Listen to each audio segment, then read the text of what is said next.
Hello, Utopians. Welcome to the 13th episode of Rare Black History, where every month is History Month, and I get to talk to you about figures or events that don't get talked about enough about in school.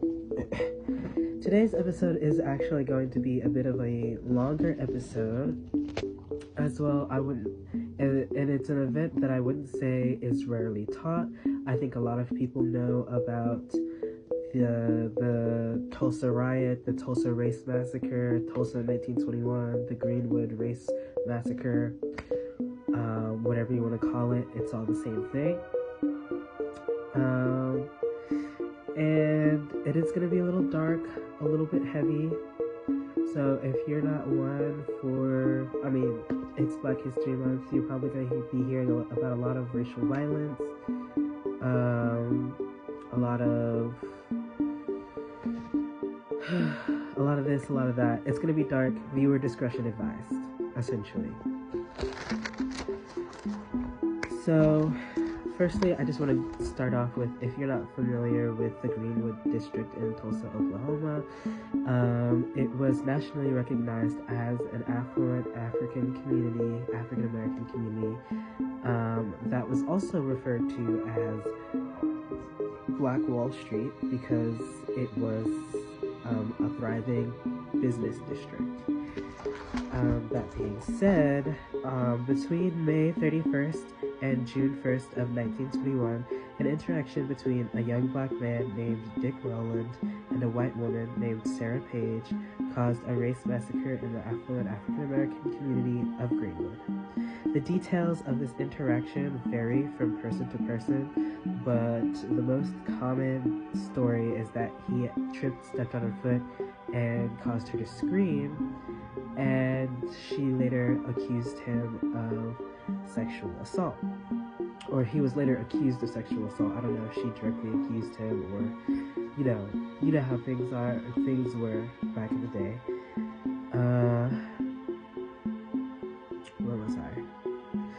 The story spread around the white community of Tulsa like a game of telephone, growing more exaggerated and more outrageous as it went around. And Dick Rowland was then arrested and taken to the courthouse. And sometime in the evening, an angry white mom had gathered outside the courthouse that he was being held in, basically telling the officers to send him out and that they'd deal with him, etc. He was about to get lynched, essentially. And officers actually had to barricade the door on the top floor to protect Rowland.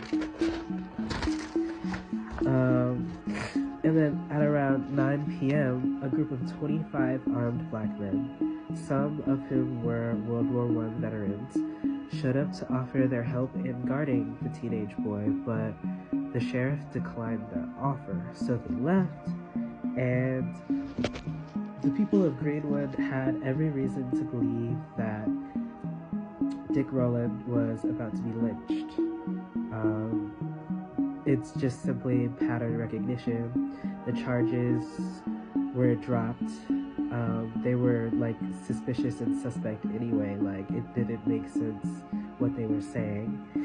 And so more men got together, and it made about 75 armed black men returned after about 10 p.m.